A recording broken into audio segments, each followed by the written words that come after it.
Hello, ladies and gentlemen, brethren in Christ Jesus, friends and relatives. You're welcome to this channel. I'm Reverend Tunde Sheson of Disciples Fellowship, Akure, and once again, you're welcome. We're going to continue with these issues and relationship on the video.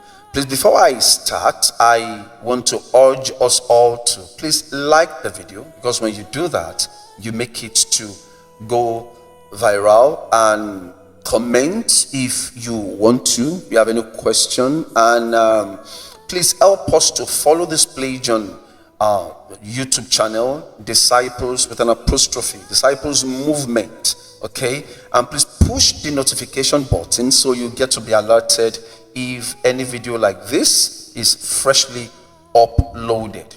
Once again, I want to welcome my guest that you should be familiar with by now, our mommy, our sister, our friend, Mommy Adelusi. You are welcome, ma. Thank you, sir. Thank you for honoring this invite again. You're welcome. Now, we've seen red flags from the perspective of from the angle of the man, all right? What a lady sees that could be classified as red flags that could make the lady to say, we either stop or suspend this relationship or quit altogether, all right? Now, I know we've not exhausted that, but then let's, for now. Ma, do you agree with me that it's not only the male gender that is susceptible to negativity or to wickedness? Of course. Women could also be wicked. Very well. Apologies to women, but it's the truth. Now, let's see it from the angle of the female. I want to ask you, ma, quickly, give us anything that could be classified as red flag that once a young man in relationship towards marriage or in courtship sees, that we can classify as red flag. What's that? As soon as the man begins to see this continually in a woman, that's a red flag that this is not going to be a wife you will live at peace with. Over to you, ma. Okay, well, thanks for the question. Before I actually go straight to the point, I would like to lay a foundation. We actually need to see marriage from the perspective of God, how God sees it. The good book says it, that the man will leave his father and mother and cleave to his wife. All right. And there's a place that also says that when a man finds a woman, he finds a wife, he finds a good thing and obtains favor from the Lord. All right. And so we can see from that context that it's the man that does the finding, and the woman is meant to be for the man. So the woman is made for the man, not the man for the woman. Okay. And so as a man, when you are actually looking for someone you want to marry, there are some things you need to be aware of. When you see some things, you know that this is not the person. Okay, and the first thing I would like to highlight is what's your state of heart? Are you at peace? When you are with the person, there's an aura that comes upon you that if you don't feel this peace, or you are feeling like something is troubling your spirit, you're not comfortable, you cannot really pinpoint what it is. You're at that time, that could be a sign. All right, that is just by the way. And other signs are, for example, when you notice that the person that you're going out with does not respect our father, our relatives, and doesn't give respect to the elderly ones. Sorry, are you talking about the lady's own relative? I mean the lady's own relative. All right. Okay. The lady's own relative. Okay. You know, because I observed that some ladies, because they are kind of running from discipline, reproof, and things like that, then they run from home and they dishonor their father's instruction. A lady like that is a red flag for you to know that this person, when you get married to her, she might not put up with you. She may not be able to endure. That's the point. That is one of the red flags. So if a lady doesn't respect her parents, yes, doesn't respect her elder brother, her relatives. Yes, sir. That's a no-no for you. Okay. And you would have been observing that. Another thing that you can look out for is a woman that is domineering.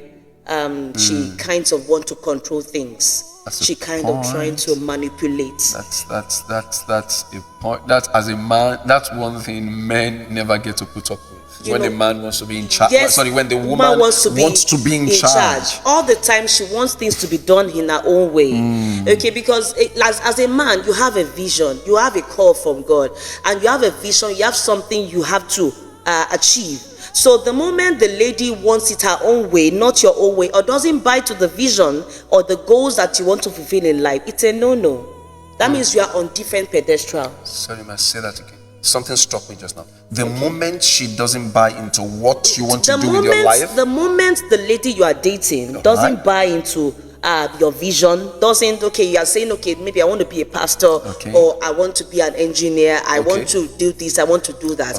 And she doesn't see light in what you are doing. Or for example, my passion is I want to sell electronics, I want to be a businessman, I want to have a store, is it warehouse now? Warehouse. And she's not interested. And she's not interested, and she doesn't show a sign of it. So that's a sign that you can't travel together. Very well, you can't travel together. Continue. So you need to actually look, because you guys have to be on the same pedestal. You have to be on the same, because what you envision, even though she may not be able to see it fully, she should be willing to support emotionally, spiritually, and with everything she has. She has to be able to support, and you need to know that, okay, this person, when I get married to you, then we can follow this vision together. But when she says, no, this is what I want to do. Remember when I said at initial time, I said the woman or the wife is created for the man, not the man for. It shouldn't. It's not a vice versa. It's not that the man was created for the woman.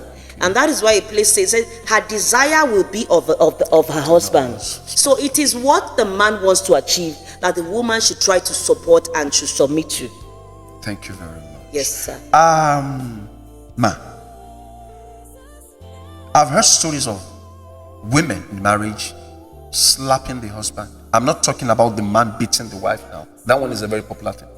Mama, I've heard of cases where the woman is aggressive enough to slap her husband, to beat her husband. Do you have anything to say about that? Whatever makes, what are the things that if a man sees in a woman, the man will most likely know that if I marry this woman eventually, because everybody gets angry. Yes. We all have, the way we express the anger is just often different from one another. Yes. Why do some wives abuse their husbands physically? I mean, slapping, shoving, pushing. Why? Do you have anything to say about that? Yes, sir. First and foremost, the one thing that could be the basis is that such a woman does not fear God. Such a woman does not fear God, because a lot of things that we do that we succumb to, not because we really want to be, but because God sees. So when God says submit to your husband, and you are now the one raising your hands against him, that means you are raising your hands against God's standard, and that is an error. So one of the things that can cause that is emotional outbursts. Now I'm hearing this. Sorry for interrupting you, man. Yes, sir. I'm hearing this for the first time. When I'm struck with a point like that, I want you to re-echo it. I've never heard this before. Once a woman raises her hand against her husband, not metaphorically now, yes, physically to beat her husband, she has raised her hand against God. That's the authority. That is exactly. Continue, man. That means, like I said, the woman does not fear God. All right. And so, like, what is the cause? The cause is basically emotional outburst. And it would have been reflecting in the relationship, in the courtship, even before the marriage. You would have seen a place whereby maybe the woman got angry, the lady got angry with her friend, and you are there and you're trying to say, no, Tope, don't do that. She just ignores you and she snubs you, and she doesn't even hear you. At that point, you know that there's a danger sign that this woman, when she gets it, she will not be controlled. Emotional outburst. Yes, sir. And we must have been seeing specks of it the relationship. There's no how. So that could be a red flag. Yes, it is. What about a situation where some people say, she will get over it with time. Be patient. It's just you can change her. Oh no, these are the things. People say that. These are the okay. I even hear of some ladies that say, okay, I'm marrying this person. He drinks, he smokes, but I believe he can change. You need to understand, people don't change. Or should I say, people don't change easily. Okay. Or should I say, you cannot change people Thank by you. your power. You cannot change people. You cannot. You can only change yourself. So never get into a relationship and tell yourself that this person will change if he has not changed before you got into the marriage. Like some people say that a leopard never changes its spot or something like that. Never. As a believer, Yes. more so as a minister of the gospel, I believe God transforms people from within. I know you believe in that too, being a Yes, Christian I woman do. and a minister too. Yes, I do. But say nobody changes himself. No. That I want to stop being angry now. No. No. It is God that does that through his word. Okay. So if I get you right now, number one, that I'm picking emotional, please friends, keep yours. Emotional outburst. Yes, sir. When the lady doesn't control her anger, Yes, that's a red flag to the man. The man should start to run or suspend the relationship. Yes, sir. When the lady doesn't respect her relatives, she sir. talks down on anybody anywhere. Now once she's annoyed, she throws tantrums and she doesn't listen to anyone. Cannot be controlled. She can't just be controlled. Yes, sir. That could be a red flag. I hear some men sometimes complain about their fiancé or their I hope I'm right. The man is the fiancé, right? The lady is the fiancé. The lady is the fiancé. Thank you. That the fiancé makes too much demand financially. I've heard about men in cases where in marriage, not in relationship now, Yes. in marriage where some men say, if I have 10,000 naira today, once I allow my wife to know that I have 10,000 naira with me, the money, until the money finishes, she won't stop sitting on my neck. Do you have anything to say about that to women? Should I say it as a red flag or generally to women? Anyhow, as Okay. you're led. Okay, so as a woman, you are not to usurp the man. You are not to suck a man dry. You are not an ATM. You are not a liability. Say that again. A woman is not an ATM. It's not a woman should not demand from the husband. The man is not an ATM. The man is not an ATM. I know to the some woman. people will not be. They will not be happy Yes. with you. With what you You just don't said. see your husband and say, okay, since he has come, all my bills are settled. No, that is bringing a liability mentality. A woman, a strong woman, a virtuous woman, makes her own money and puts it down and says, oh, my husband, what do we want to do? This is what I can put down. But that doesn't nullify the responsibility of the man. That, yes, that doesn't nullify that. Yeah. But a good woman will not now kill the husband because of too many bills. Okay. All right. Has to be understanding and has to also contribute All right. and has to also do business and do things and also bring in financial support. Because the reason why there are a lot of problems these days is because of financial crisis in marriages. Okay. And most times the women demand so much that it gets to a point that the husband is suffocating and he doesn't have anywhere to go. I know of an instance of a man. He provides for his home, he does everything, nobody knows how. Until later on, the man grew very sick. Then they later got to know that he was there was a lot of loans until the man died because he was choked. So as a good woman, you are meant to create a good financial backup, not give me. That can make any man frustrated. Okay. Now, Ma, I love the way you've balanced this thing from the outset. Because when we say that the woman should not be too demanding, am I right? Yes, sir. She should not see the man as an ATM. Yes, sir. At the same time, that doesn't nullify the responsibility Of of the the man. man. Very Because well. some men could start saying, did you hear that? You don't have to make demands. You make money also. That doesn't nullify your responsibility Yes, as sir. a man. Yes, sir. No, but while the man does his responsibilities, the woman should be understanding And should, supportive. and should support Exactly, the man. exactly. All right. Now, this brings me to what I want us to discuss. Okay. In a relationship, they've both agreed that they're going to marry each other. In fact, both the family of both parties have met and they are just in courtship, dating, waiting to pick the right date. But maybe for one reason or the other, maybe because the lady is not from a privileged background, Okay. the man sponsors her education, her degree, all through the higher institution, only for the lady to graduate, and during time in school or as a copper, she meets another man that she fancies, and the man, you're already laughing, and the man wins her over, and a shocker comes. She comes home to say, I'm sorry, I'm in love with somebody else, and the family members of the man starts to tell him, you see how foolish you've been.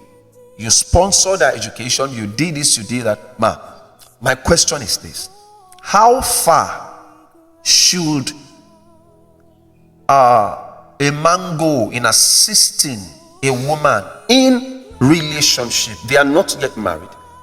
If you have a son, biological or spiritual, and he says, Mommy, I'm the one paying the school fees of the lady I intend to marry, can you advise against it? Do you advise for it? What's your opinion about it? Some saying don't ever do that. Some say, well, it's okay. So now the question is this, man. What's your take on that? Well, it's a common one. It happens very well. Please, I would want you to make this one loud. So go closer to the mic and make this one loud. It's a common one. It happens very well. Okay. We hear of it. All right. It's just so heartbreaking when a lot of men have committed like virtually the whole life to the relationship, emotionally, everything, financially, and at the end of the day, they are heartbroken. Should I say grounded? You know. So, well, it's a big one. You know, when you love someone, really, there's really nothing you cannot do for the person. Point. You can even almost give your head to the person. Point. But one thing I would like to say is that there should be moderation. There should be moderation. Yes, sir. There should be moderation. It shouldn't be too much that the other family or the family of the girl begins to see you as their messiah in quotes. They as in how you are supportive, fine, it's Yes. good, but it should be in moderation. Okay. It should be, the reason is that, you know, it's like when you are in a relationship, it's still 50-50. Hello, say that again. When you are Well, in a relationship, it's still 50. it's still 50-50. So you are telling me that anything can still happen? Yes, because you are not even marriages now still break. Early marriages break Even in up. marriage, anything can happen. How much more when you have not yet legally binded? So Okay. when you are committing yourself, you need to do it in moderation. And I always tell people, always follow your heart, Okay. because your heart will always check you.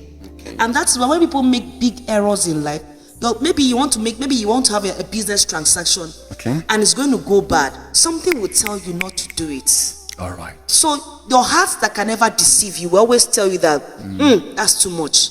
Calm down. So what I can just say is that let it be done in moderation. In moderation. And let's be hopeful that even though you have given to the level of moderation, it will yield back to you. Okay, ma. Thank you very much. Now, from what you have said, what I'm getting is, if the man decide to do it, and he's being warned of the risk, and he says, no problem, I'll leave it to God. Well, let him go ahead. Of course. There's no hard and fast rule that Yes. don't do it or do it. But normally there should be moderation There to should us. be moderation to assistance. If you love someone, you will give. Of course. Of course, when I was in courtship with my wife now, my beautiful wife, there was time she needed the radio, cassette of those days. I bought it for her. If we hadn't ended up together, I wouldn't have felt it. Bad. Yeah. That's it. But to the point of sponsoring in school and things like that, before it gets to that level, think well. Very well. There should be moderation to Yes, everything. sir. Yes, sir. Thank you very much, Ma. You're God welcome, sir. bless you. We hope if we need you again, you'll show up in the channel. By the grace of God. Brethren in Christ Jesus, we hope you've learned a thing or two. This is Mrs. Adelusi of Family Impact. A program is coming up Yes, sir. next week, Sunday. This week, coming Sunday. No, This- it's next. Okay, next week, Sunday, but Okay. like in 2 days or Yes, 2 days. yes. So, what time? on Sunday by 4 p.m. Please tell us the venue. It's at Shijuade 48, Ilula Shijuade. at 4 p.m. It's a family impact meeting, All right. both for singles and married. Both for singles and married. Yes, sir. I should be there. I must be there. I have to be part of it. I'm Reverend Tunde Sheson of Disciples Fellowship. We meet in my teachings on Friday, 4:30. Please, I urge you to come. It's the same venue, number 48, Shijwadi, after MBF Bookshop. Please, I beg you, like this video, comment if you want to, push the notification bell so that you get to be alerted if a video like this comes up again. I will see you again. God bless.